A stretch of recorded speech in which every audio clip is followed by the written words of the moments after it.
I'm Seth Michael May. I'm Sean Behrens. I'm Abram Kaplan. And I'm Judy Mayer. And you're listening to Obscuria Filmcast. Greetings and welcome to Obscuria Filmcast. I'm Abram, and we will be joined momentarily by Seth, Judy, and Sean. Today we will be discussing my selection, Hard 8, from 1996, directed by Paul Thomas Anderson, starring John C. Reilly and Philip Baker Hall, with Gwyneth Paltrow and Samuel L. Jackson. John has fallen on hard times. He sits outside a diner in the desert when Sydney happens along, buys him coffee, then takes him to Reno and shows him how to make a little money and scheme a free room. Over time, having been taken under Sydney's wing, John becomes a successful small-time professional gambler. And all is well until he falls for Clementine, a cocktail waitress and occasional hooker. I'm a huge Paul Thomas Anderson fan, otherwise known as PTA, and one of our panelists, Sean, is decidedly not, and fair enough. PTA often gets criticized for being stylistically pretentious and weak on story, and in some cases I can entertain such criticism. However, in this film, PTA's very first, he creates what I would argue is a stylistic masterpiece, which takes a simple plot, produces some amazing twists and turns, and makes a good case that at the very start of his film career, Paul Thomas Anderson was not just a promising film director, but a masterful storyteller. In a moment, we'll see if the panel agrees with me. If you enjoy our podcast, please subscribe to us on YouTube, Apple Podcasts, and Spotify. Leave a like and comment on one of our YouTube streams, and share a 5-star review on Apple Podcasts. We appreciate all of your support and welcome your engagement on our weekly YouTube live streams. If you would like to suggest a film for future episodes and have the opportunity to participate in our live stream, please email us at obscuriafilmpodcast@gmail.com. We look forward to hearing from you. And now, here is our live discussion. All right, guys. Hello. Hello. So hard 8 is a technical term that they use in craps. That's when you roll a double 4. That's a hard 8, and you could bet for or against. Yeah, I think So a hard 6 would be 2 3s, right? Correct. Yeah. Yeah, Right. that's why when he rolls an 8, but it's not a hard 8, he rolls a 5 and a 3. Yep. So it's Philip soft. Seymour Hoffman loses the. No, it's easy. That's what they call an easy. Oh, That's easy. an I thought it was easy soft. No, soft. because I wasn't paying attention. Easy 8. Yeah. Easy 8. Yeah. So I wanted to dress up out of respect for Philip Baker Hall because he told John C. Reilly in the movie to clean up. Bleh. Oh, And yeah. so You got rid I of your wanted to shave. facial hair. Mm-hmm. Got cleanly shaven. So But I'm growing a beard. Not you. Yeah. No, I love that line because when I was a caterer at NYU Law one day, I didn't want to shave. They told me I had to shave. And I was like, I'm growing a beard for a Chekhov play. And they're like, okay. And then my friend Kathy interviewed there about a month later, and they're like, the problem with Seth is just too much of an actor to work here. Because the catering captain was a failed actor who had given up and become a caterer. All right. I don't know if the rest of the panel is aware of what you're referring to from the film, where do you guys remember? Where he asks him, he tells him he needs to shave and get cleaned up. And then he says, I'm growing a beard. And then Philip Baker Hall doesn't respond. He just kind of looks at him. Yeah. Right. He just kept on going. There is actually footage of video that they worked at, that they shot at Sundance, because this is a Sundance film. And I saw there's video footage I've seen. I don't know. I forgot where I saw it, where they did that opening scene in the diner between John C. Reilly and Philip Baker Hall. And there is differences, especially with John C. Reilly, because in the video footage that they did at Sundance, like to work out the scene, he was like holier than thou, cooler, like too cool for school. But in the movie, he had a real innocence about him. And one last thing about John C. Reilly, he's a brilliant singer. Brilliant. And Oh, I just think it's how do you know funny. that? From what? Because he sang Mr. Cellophane Man in Chicago, Uh, and it was a difficult song to sing, and he did brilliant. He was okay, brilliant. so all right, that's awesome. So I want to start with Sean. Does this film change anything that you feel about Paul Thomas Anderson? It did. I was surprised how much I liked it. And looking at his filmography here, I have seen most of his films. I couldn't get into Boogie Nights. Magnolia, as far as I'm concerned, is pointless. Punch Drunk Love was fine. There Will Be Blood was fine. But if you have Paul Dano and Daniel Day Lewis, any movie's going to be good. So there's just that. I saw The Master in theaters, and I wish I didn't. But I have a buddy of mine. He says Inherent Vice is different, and I do love me some Joaquin. And I'm not even going to give Phantom Thread or Licorice Pizza, a chance. But looking at his filmography, Okay, every movie is notable. Okay, great. So I like this because you didn't see Phantom Thread or Licorice Pizza. No. Okay. I saw both of them, and I'm gonna say, like, I'm a big fan of Paul Thomas Anderson, but I do appreciate, and like, I can't really defend a lot of the criticisms that people make because I think they're all fair. You know, I like, for example, I don't like all of his movies. I didn't like The Phantom Thread. Inherent Vice I couldn't finish. Can you clarify what are the criticisms? I haven't seen either of those films, but I'm not aware of. He gets the criticized. criticism. He gets criticized. I sort of hinted at it in my opening that he's pretentious and that he does stuff and subject matter that's like that it tries to seem deep without actually being deep, and that his storytelling is kind of muddled. Now, I think those are all fair criticisms, and I think he would. I think other filmmakers have made like those criticisms, right? Yeah. Seth, you were telling me that Robert Altman. Yeah, this is the Altman. story about, Yeah. So this is a story about Robert Altman noticed how, especially Magnolia and Shortcuts, are very much alike, and he said, I could tell that Magnolia is an homage to Shortcuts. And Paul Thomas Anderson was brought into Lake Wobegon days because if Altman was very sick, and if he died, they wanted Paul Thomas Anderson to take over the film. In that period, Altman got to know him much better and said, I know what you're doing. I see that you're doing me, and that's great, but you have to go deeper if you want to become an artist and become yourself. And the film that he did after that was There Will Be Blood, which has a 15-minute silent opening, which is you find out everything you're going to know about Daniel Day-Lewis's character. So let me clarify. There Will Be Blood came right after Magnolia, and after Lake Wobegon, which was Altman's last film. So I don't know what the last P.T. Anderson film was before Lake Wobegon. Okay, so what did he do right before There Will Be Blood? 2002, he did Punch Drunk Love. Then in 2007, he did There Will Be Blood. Okay, so there's a 5-year gap there. Right. And okay, so going back to that, like, again, it's one of those things where I'm not going to try to defend him against like a lot of the criticisms. Sometimes I agree with it. But the thing is, I overlook a lot of, if I like an artist and I appreciate their unique qualities and their gifts, I'm generally of the mind that, like, I'll overlook the stuff I don't like and be like, well, that one just didn't hit her up, whatever. It doesn't make me think like less of him or anything like that. And I've like I said, I didn't think that I thought the subject matter in Phantom Thread was ridiculous. I thought it was a ridiculous movie.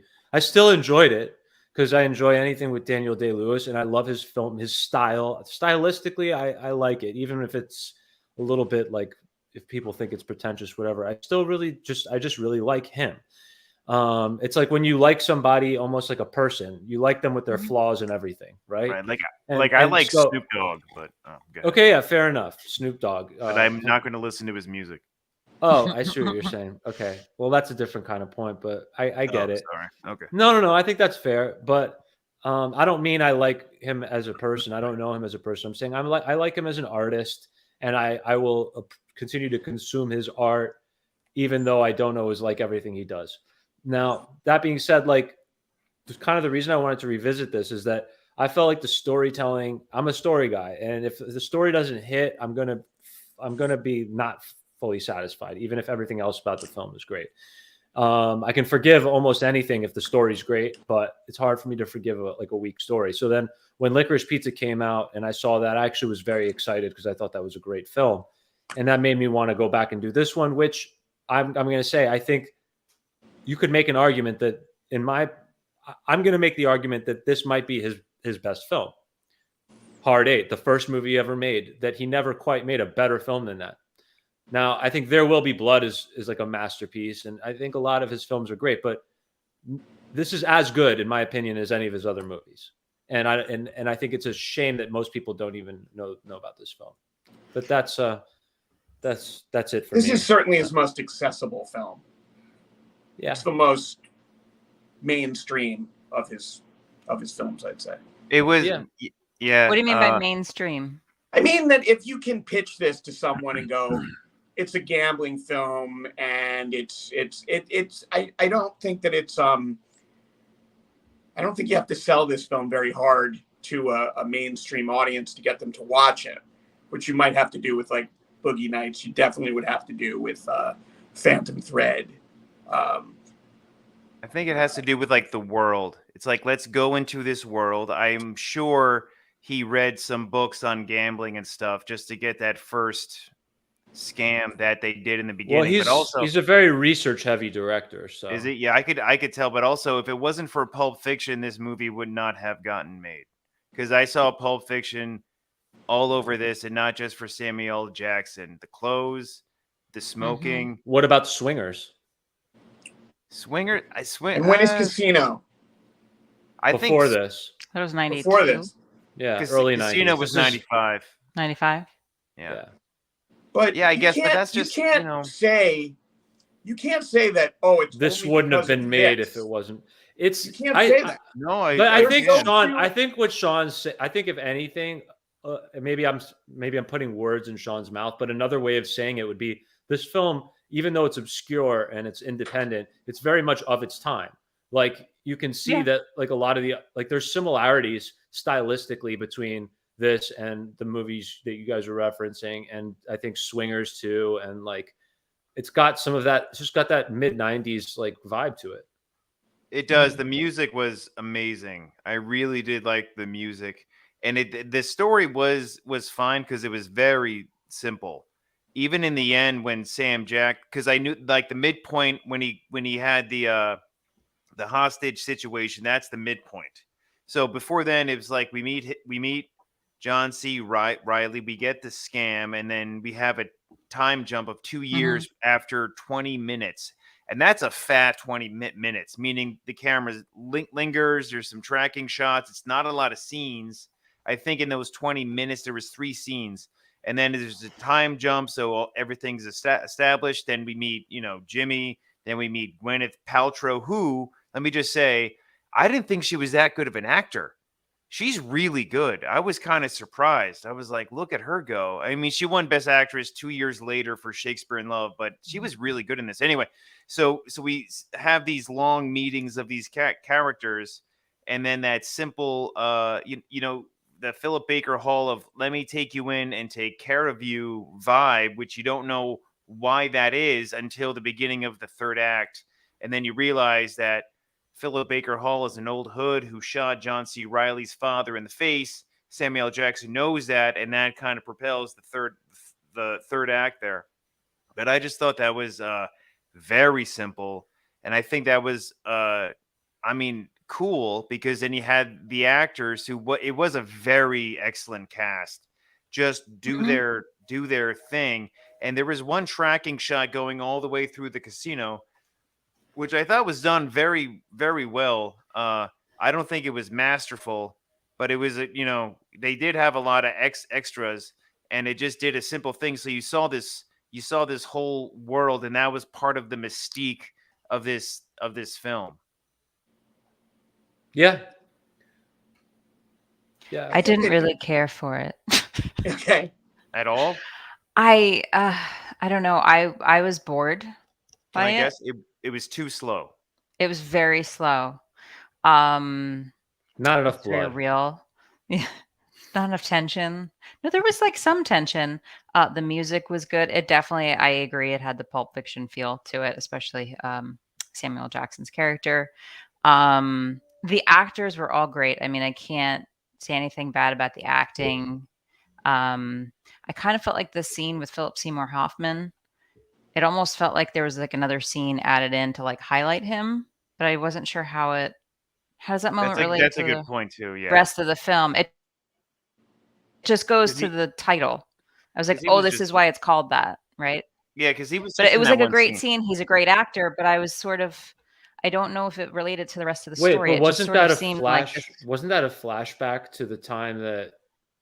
Oh no, that wasn't a flashback. He was like, I don't know. No, but that's what was he that's at calling least him? that's what happened. That's this when Samuel L. Jackson meets him and he's describing. I remember back in the day, you pushed for the what was it? What did he say? Did you push for the hard 8 on whatever? And then he's like, "Did I get it?" Okay. And he's like, "No." And he's like, "Stupid bet." And then it was just sort of like I think, a connection to that theme. Seth, do you know? What Yeah, I'm I think that. Yeah, I think that's what it is. It's like he's reliving. Yeah, he was like reliving the experience that they were just showing on camera. Showing on Oh. camera, and that's a young Philip Seymour Hoffman, because I met him in 96, 97. He came to Richard III that I was in, and this is 1996.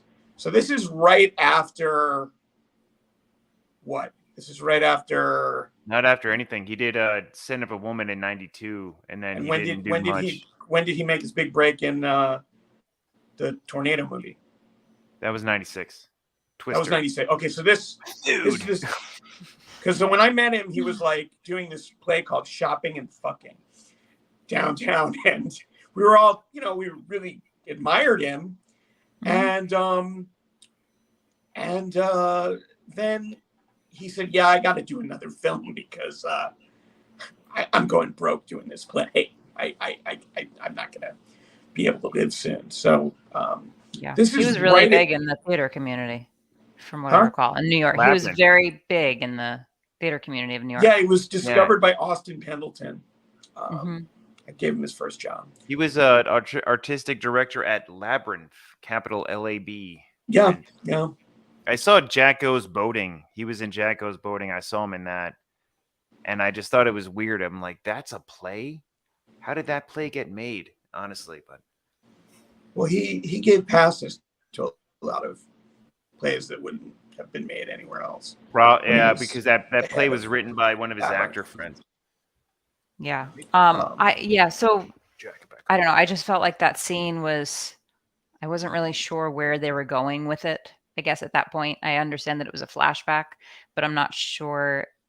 For me, it didn't contribute it wasn't that significant of a moment for me to the rest, moving the story forward. And then it sort of just felt like the rest of it, especially so you have this moment where they go into the hotel room and there's like, and he's not going to be a part of it. And then he is, and then he sort of like takes care of them and then they go. It just felt like it sort of like hit all these beats it didn't feel like there was a big enough climax for me, guys. No, Yeah. I get you. I get it. It was simple. It was good. Listen, for a first time director, it's amazing, right? Like truly for a first time director, right? I don't know all of his history, but I do know there was something interesting. I think it was on IMDb where it said the film was supposed to be called Sydney. Yeah. But the producers changed it there was like this whole dispute. I don't know. I couldn't find the details and I didn't have enough time to look into it more. But he talked about how half of it is making the film and half of it was dealing with the egos of the production. Well, let me just. You might know this. In Sundance, they workshopped the movie for a year. So first time Okay. director, this and that. He had full funding and full support for a whole year. Okay. He shot the whole thing on video. They talked about it in classrooms and everything else. Do this, don't do this, this and this and this. So first time director, that's you know, you might First be time giving him, director with a lot of help. well, for a year For a of year, yeah. production, Okay. no job, no secondary job. He's not starving. He's there in Utah, fed every day, working on And this they film give for you a year, mentor. so. They give you someone like David With, Cronenberg you're or right. Yeah, whoever is Terry Gilliam has done it. There's a list every year of like Interesting. Quentin like has done it. 6 to Anderson 8. has Quentin done it. Yeah, and he Tarantino's must done have it. been quite young when he did this film. He's let me look that up because he's 52 now. This Yeah. is 96, and Is he he like was 27? born in He's 70. 27.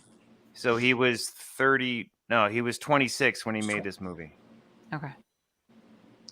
Yeah, I'd say He's that's Just pretty like young. Orson He's Welles. a year older Yeah. than I am. Yeah. And he wrote it too, correct? I mean, Yeah. Yes, he did. yeah. Yeah. So from I that mean- aspect, it's great. I just Yeah, it's like I don't know if it's because of I'm a Well, female. when they say he wrote it, Um, I mean it wasn't him and his typewriter. You know, it was they workshopped No, it I get for it, I get a it. long time. yeah. Yeah, enough. based on Cigarettes and Coffee by Paul Thomas Anderson. I guess it was a short film first, and he submitted that. They liked it, and they brought him in there. And his dad was in TV for years and years and years, so that also helped, I'm sure. yeah. Budget was $3 million. Box office. Anyone want to take a guess? It did not do well. It did not do well. $222,000. Do we know on a what came $3 out? million budget. Do we know what came out the weekend it came out?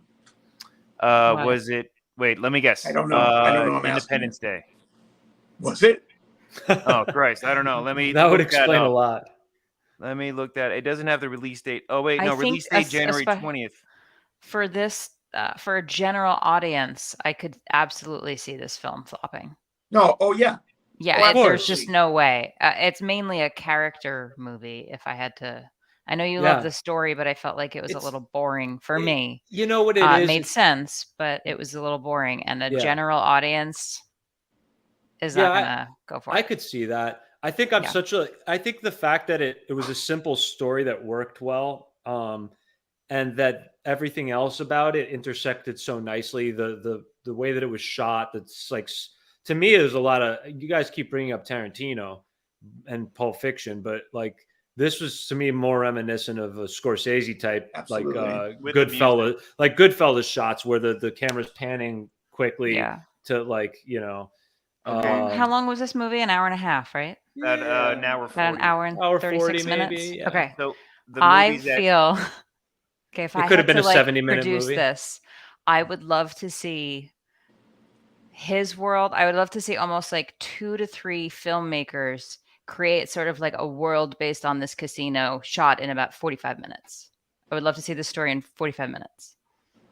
That's a good point. And it did have heavy competition at the box office because it was competing against 12 Monkeys, a near masterpiece, Well, Grumpier Old Men, Jumanji, a masterpiece, Toy Story, Heat, Waiting to Exhale. Yeah, that's a tough week. oh yeah. Yeah, it is. Was that summer? Excuse me? What month did it come out? January 96. And Okay, January. All right. So it was from Dusk Till Dawn. It was competing directly against that too. Oh, wait, From Dusk Till Dawn too? Yes. Oh, Yeah. it would never Sense and survive. Why did they pick that date? Why did And they try and release it Biodome. then? Where else are they That's- going to release it? I mean, there's always going to Like- be stuff. So Like there's Valentine's Day. They 5 could've- studios. Yeah, like when there's nothing. Yeah. When there's So when nothing people else are to see. sad, I know, release it around Valentine's Day so that when single people are sad, they could be like, well, at least I'm not married to a hooker. Well, then you're competing with That Broken doesn't even Arrow. get the money up front. You're competing with Broken Arrow and Dead Man Walking. She's so. a waitress who hooks Leaving on the Las side. Vegas. She's not Yes. like a. You know, I was thinking about this. I was like, That's how actresses started, apparently. yeah. Yeah. Well, it's Well, Gwyneth she got her Paltrow. start with her mother and her father. It's quick. No, she didn't. She got her start with Harvey Weinstein. Her parents didn't want her to act. Her parents didn't help her at all. Oh, buddy. So she had to resort to Come on, similar man. means. Wait. She was going to star in Cool as Ice in 1991. Her dad said, no, don't do that. She waited 2 years. She had a little role in Malice in 93, a masterpiece. And then she like built her, I agree. That is a masterpiece. Way up there. And then she was in The Pallbearer in 95, which is weird because you Weinstein. have 2 films under your belt. Well, you have 2 films under your belt and you're co-starring against one of the biggest sitcom stars there is, who was David Schwimmer at the time. Mm-hmm. That's help, man. She's not that pretty. I just said who the help came from. It didn't come from her parents. All right. Came from. She was connected. She was best friends with Winona Ryder at the time. Yeah, but then that got fouled up because it did get no. But okay, let me tell all right. Judy But why. let me just defend Sean a little bit here. I understand, Seth, your point that like her parents discouraged her, but like you've got to admit that being in that environment and having those kinds of growing up where she did put her in a position to make those kinds of connections in a way that it wouldn't for other people. Like, her father just as elsewhere. Yeah, and in Licorice Pizza, which I haven't seen, but Philip Seymour Hoffman's son plays the lead, and I think it's his first film, correct? Probably. Or they said it was like his. I never even heard of him before. Yeah, let me look that up here too. But also, so when Judy, did you know that Winona Ryder was going to audition for Shakespeare in Love, and when Gwyneth was hanging out with Winona at the time, heard about that, she stole Winona's script while Winona was in the shower, stole her script, got out of there, prepared for the audition, booked the role, won the Oscar. She called Harvey Weinstein. You've got the story 3 years wrong. later. She took the script and called Harvey Weinstein. That's the story. And then what happened in between this? Winona got arrested for shoplifting $5,000 worth of Saks Fifth Avenue. I wonder why. I think it's wait, what's his? It was the man. Cooper Hoffman. His name is Cooper. Yeah, that's his only movie. Well, that's his only credit was Licorice Pizza. That Cooper Hoffman guy, which is weird because he's a good-looking kid, not like Philip. I mean, they kind of look identical. They look identical. So, yeah. I have to look. I don't know. I mean, his hair is not on fire, but like Tom Waits is in that. Wow. Yeah, Tom Waits is good in that. Yeah. He's a good actor. I'm surprised he doesn't do more roles. I never met him personally, but I know several people who worked with him and said he was wonderful and like loved acting and loved storytelling. Of course he did. He was in Mystery Men. I feel like you could see it, but he had this ability. What I really love about him is he played like these like creepy characters. Like he could go just play like gross, but not, and like he could just really go there. So I do like that about him, that he wasn't afraid to go there. Yeah. One of the reasons he made it was because nobody wanted those parts. Like in Renfield. Which one is it? Storytelling, where he masturbates and then puts Polaroids up. He was in. Oh God, is that Todd Solondz film? Todd Solondz, yeah. Oh my God, why haven't we done one of his movies yet? Because he's overrated. I like Todd Solondz, that's why. He was in Jarmusch. Tom Waits got his break. You don't like him, Down by Seth? Law. I don't like him that much. Me neither. I don't like him He's either. overrated. I don't He's like overrated. him either. But I saw Velvet Goldmine. I saw Happiness. Yeah. But yeah. Oh, and John C. Reilly never ages. I feel like he kind of looks the same, but like a little bit less hair. He looked old when he was young. Age. I know, yeah, it's the same. He's perpetually like 42 years old. Yeah, he's like 36 to 46 all the time. All the time. And he always will be. Yes. It is weird because he's a weird looking dude. It's because of the crease in his nose. He has this crease in his like he's got this thing where like someone his face is like a mask. He's the perfect example of like a good looking ugly guy. Yeah. Like I think he's ugly, but he's like handsome. And he was I think with Philip Seymour Hoffman. Very tight. They did Did they? What's the Sam Shepard play with the two brothers? True West. They switched the roles every few days. Every night. Every night they swap. Wait, what was this?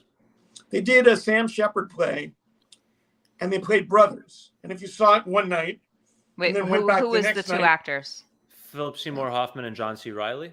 Yeah, Correct. Yeah, Yeah. Yeah. yeah. So Yeah. they were tight, and And I think they were both tight with P.T. Anderson too.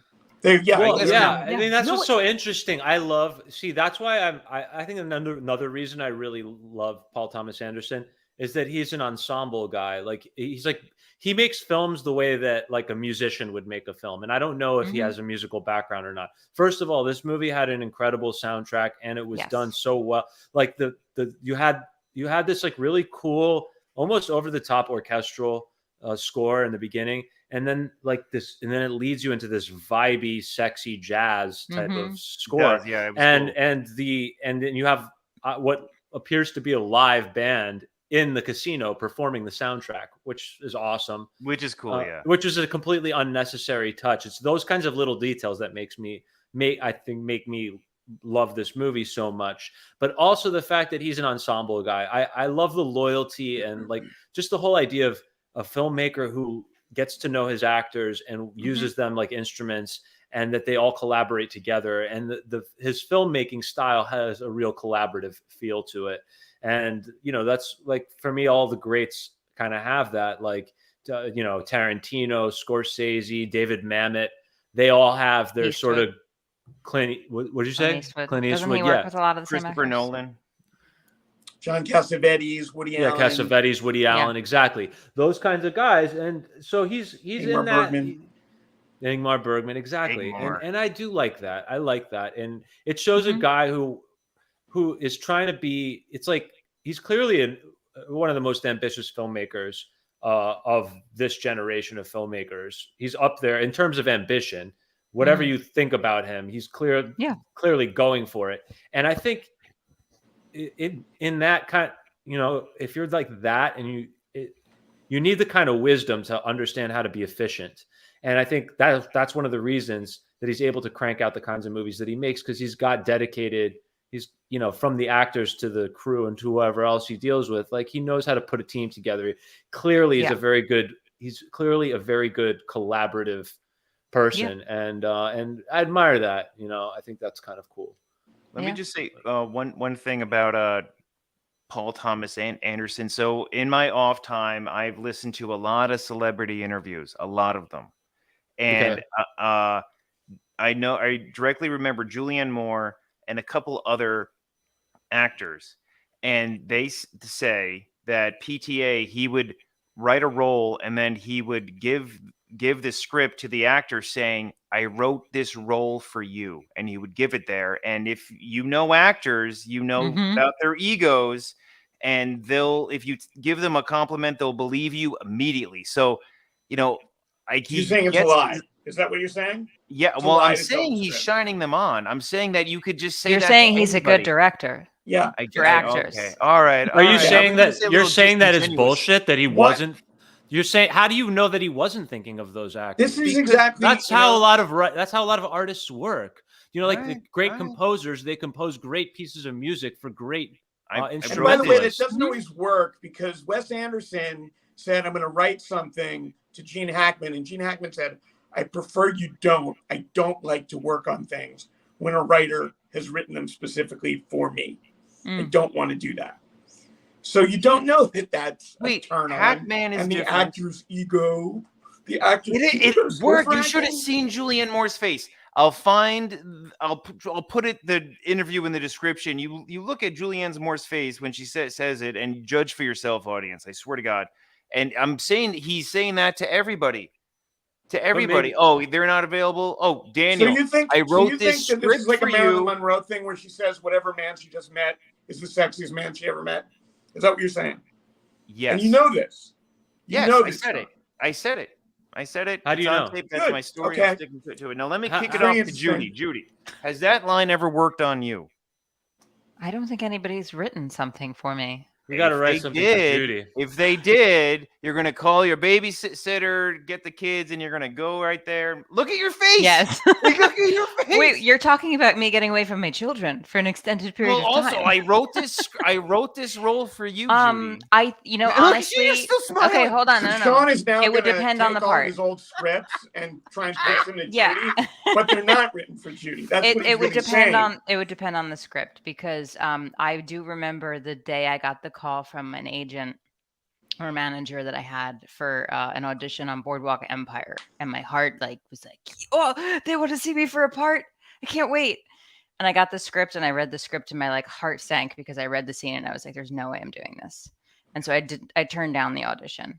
I just couldn't do it. Mhm. It was nudity and sex, but it was the context that it was in that I was like, there's no way. And literally my body was like, no. And I was so excited to hear that they wanted to see me for just any part. Right. But I just still turned it down because I couldn't do it. So I wouldn't say that so if someone came to me and said, oh, I wrote this script, I thought of you, and then it was this awful character, I wouldn't want to do it. I'd be like, why did you even think of me? So I think it depends on the character. Okay, to all be right. honest. I'm just saying it's a good line. It's a good line, and bless his heart. I swear to Christ.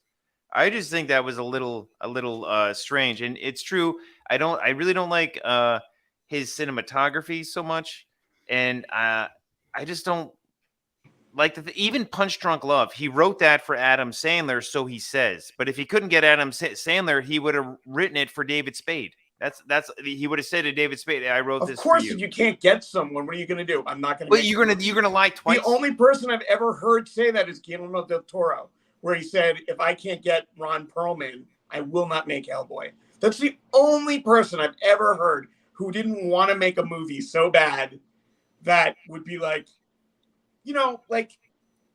also, the man hold who on. would be I king, think John Huston wanted to make that with Bogart, and then and Gable, and he made it with Sean Connery and Michael Caine. And I guess Michael Caine went, "I don't want to play this because Humphrey Bogart. This was Humphrey Bogart's part. I don't want to play this." And also, Sean told me it's not really written for me.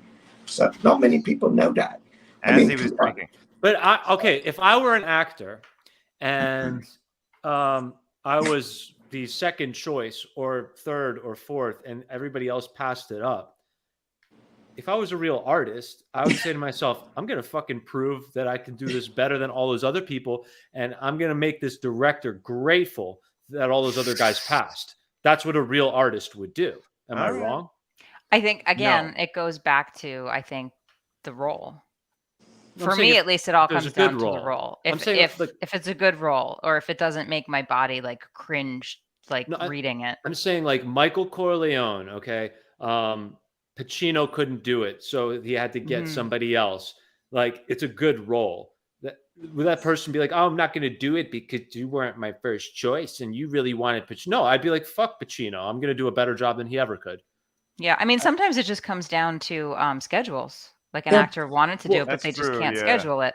And the other thing, too, from a writing standpoint, is if I wrote a script and I wrote it for Gene Hackman, right, having him in mind, but I couldn't get him and I had to put, I don't know, someone else in, I could do a script dialogue pass and sort of rewrite it slightly to become more for that actor if they have a style, right? Because some actors sort of play the same role in every different movie.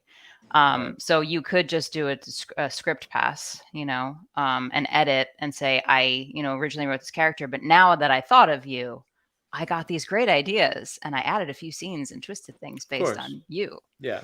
Yeah. So you always have to stroke the ego of an actor, just a little bit, but it frees up Seth. I think there's a book. What is it? A book about directing. Is it Writing Down the Bones, or forget some book? It's not Writing Down the Bones. That's a book about writing. On directing? Is it called On Directing? Maybe On Directing, yeah. Right? Where Michael it talks Bloom? About, I don't remember what book it's in, but I remember this information coming through Seth, and a great director should always tell an actor for the first 3 takes, even if it's shit, that was brilliant. Because what it does for the actor is it frees up their creativity. Because if you keep telling them, no, it's but they just shut down. Because actors, when we're acting, we're open and vulnerable, and we're kind of like children. Yeah, that makes sense. Very creative children. but children. Yeah. It's So- the same thing with like, I mean, when I had a record deal and I had producers poking and prodding me, Yeah. it was a little bit of, I mean, there's different styles, but you can't just use the stick. No. Gotta use the carrot. But you sometimes have to use, you can sometimes use manipulative techniques to fuck with their emotions to great effect. And it could really piss them off and get a great performance out of them. Yes, But, Shirley MacLaine won the Oscar for that. In terms of endearment. 1983. They So pissed her off do you so much. remember in Hard 8 where Samuel Jackson kidnaps Philip Baker Hall, has him down and in the room, and he's like, remember this guy, remember that guy, remember Jimmy Gator? And he lists names. I know this one. Jimmy Gator was played by Philip Baker Hall in 1998's Magnolia. And Floyd Gondoli was played by Philip Baker Hall in Boogie Nights. Boogie Nights. Yeah. So who's the third guy? Yeah, Floyd Gondoli. I forget. Floyd so maybe the other he's one. right. Yeah, Floyd Gondoli, Boogie Nights, and Jimmy Gator in Magnolia. So he made a one world thing. All those That's guys. kinda hot. Maybe all those guys are the same guy. I always Maybe remember Sydney is those guys. Maybe that's what I was. or maybe they're all like triplets. I don't know, but yeah, I always remember in Usual Suspects that there was an offstage character called Brix Marlin who worked with Kaiser Soze, and he always got paid 3 times more than the job was worth. I remember that scene. It was being said by Fenster. Anyway, I just always like take it upon myself to remember those names, and looking over Philip Baker's Hall, immense filmography. I saw that thing. This guy was in he was in Enemy of the Golden State. Age. He's like, he goes back to like the silent film era, that guy. And he started when he was 30 too. His first role was in an episode of Good Times. Dynamite. Well, not his first, Really? not his first role, but yeah. I thought he went back to like the 1970s. 1970s episode of Good Times. That was his first performance. Well, Good Times, it reads here as 76, but you know, that's close enough. He was probably doing theater and then in MASH and the Waltons and he did something Nothing in Common. He was in Nothing in Common? Oh wow. I had that on DVD.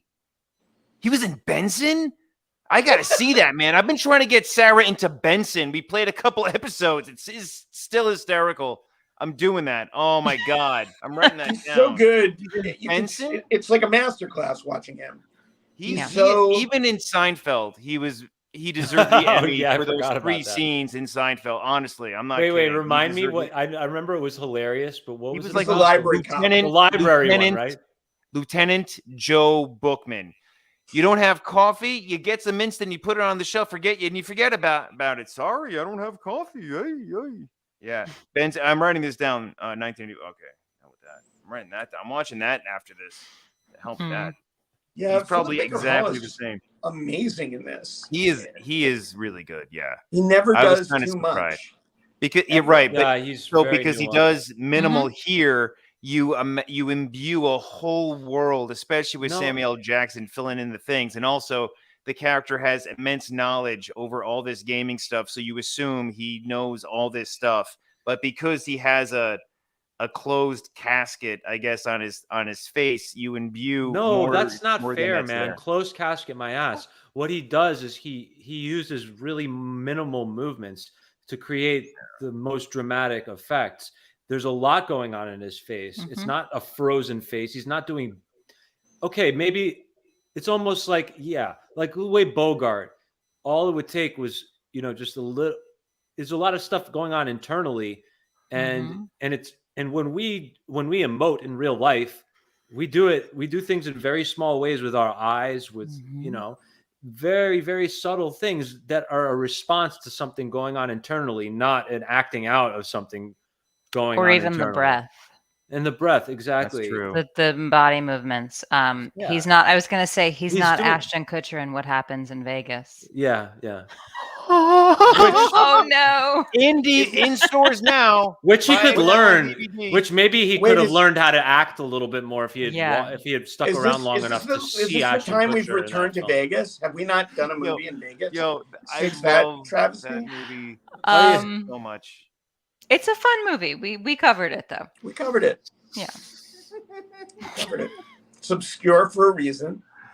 I don't know. So obscure. But this Yeah, guy, nobody likes it. he, $150 it's like million Philip. dollar He was in obscure film. Argo. He was in well, he's Argo, one of yeah. those. He's one of those actors where, like, I feel like if you saw him in real life, you'd look at him and be like, "I know you," because you Yeah. don't look at him and go, "Oh, I know you from this movie." Like, I couldn't tell you exactly, but I'm like, "I know you're an actor."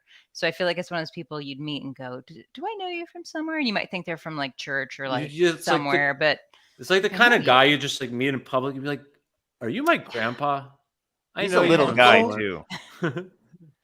He He died even at worked 90 up. this year, yeah.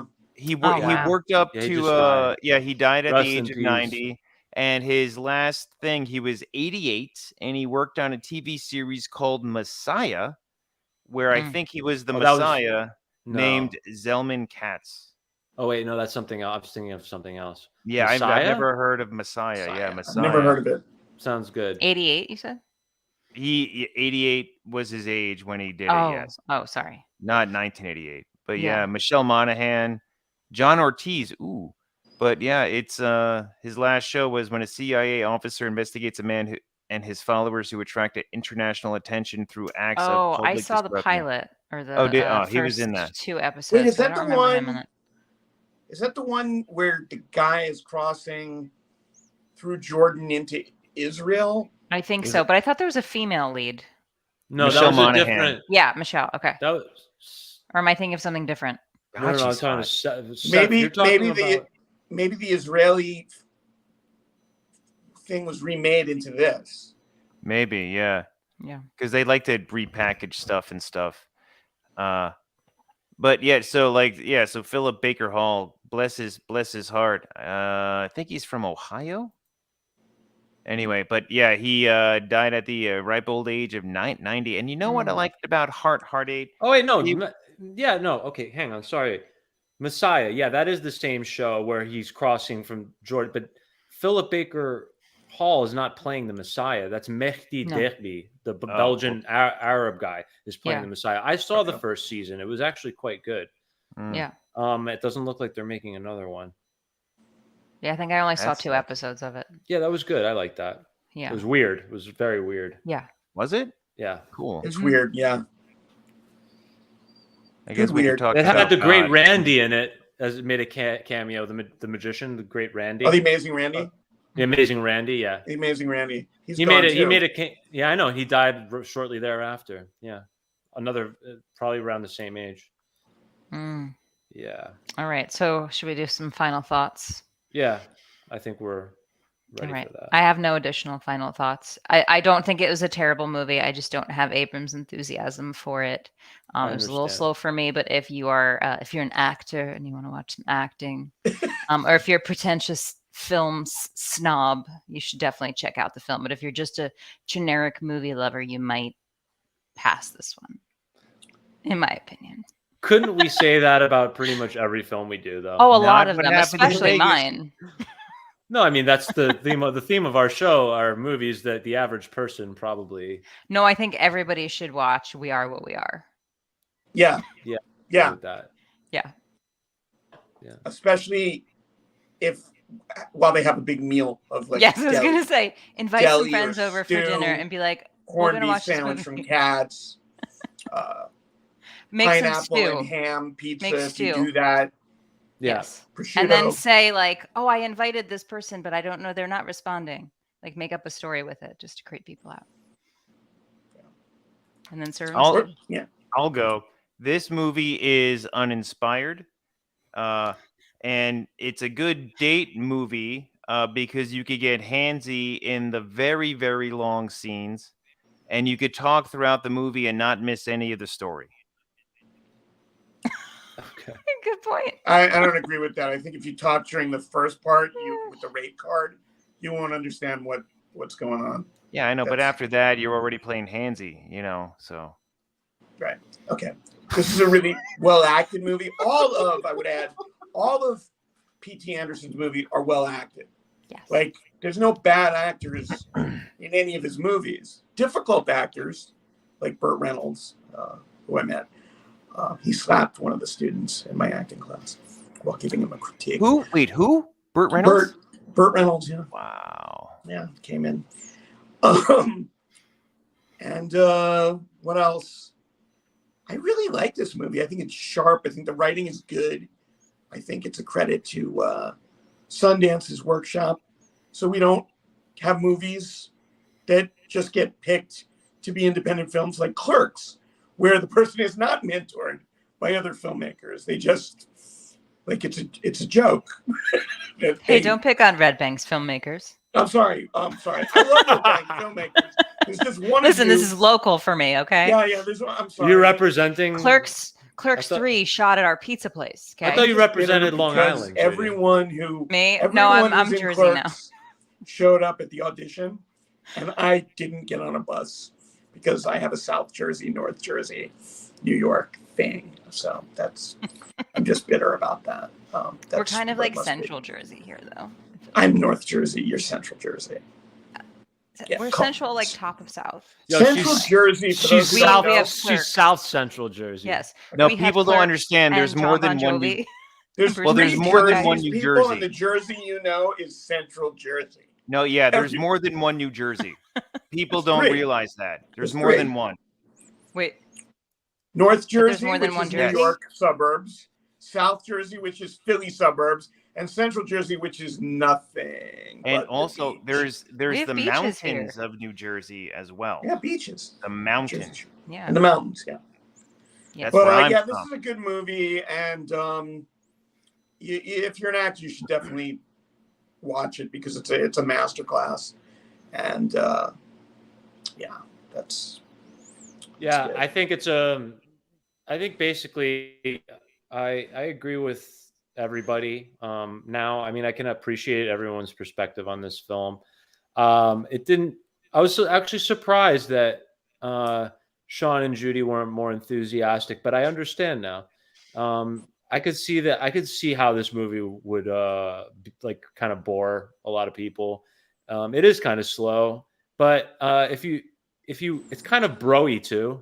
If you want like a good kind of indie bro-y, like sort of like movie about degenerates, it's like I like movies about degenerates, and I don't know, it's just kind of like it gives you, it's just like a nice little snapshot of like a bunch of different characters' lives, and I think it's a good character study, and like it's a good film to watch if you're trying to learn about filmmaking and you're trying to learn about acting.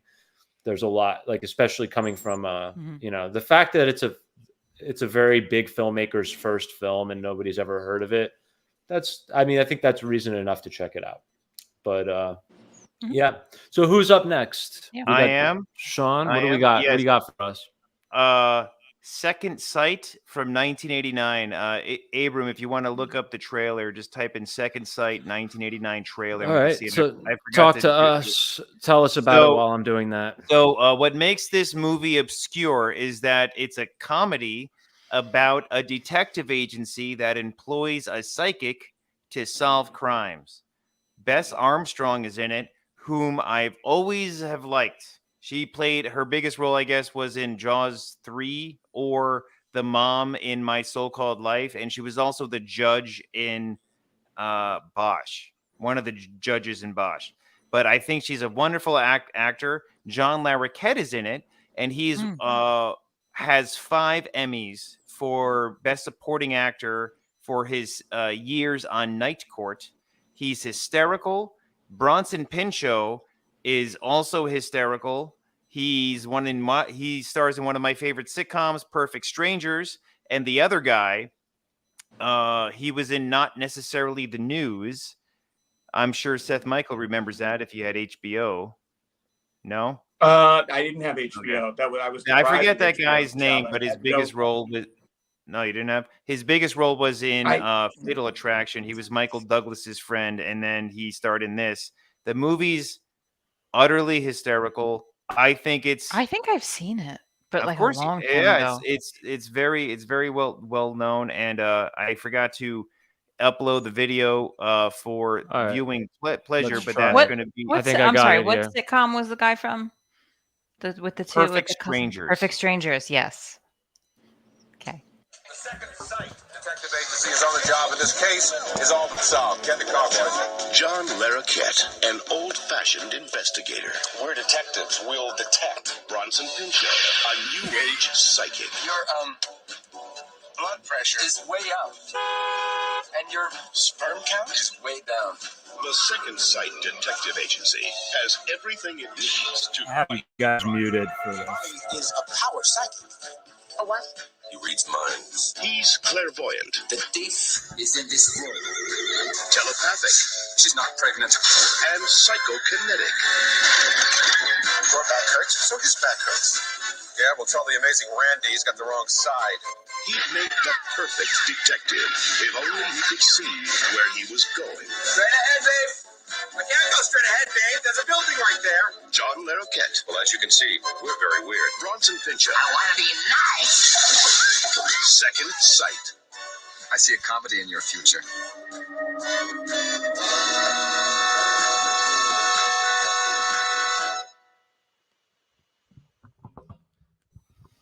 Weren't you muted? Okay.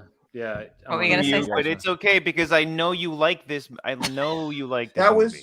That was Keith Knight, right? From Seinfeld. Which guy? The guy with the round glasses. That's Michael Douglas's best friend. And I don't think his name isn't Keith Knight. but it's the guy who played Newman, right? Isn't that? No, that's Wayne Knight. That's who Wayne played Knight. Newman. Okay. Yeah, this is that guy was.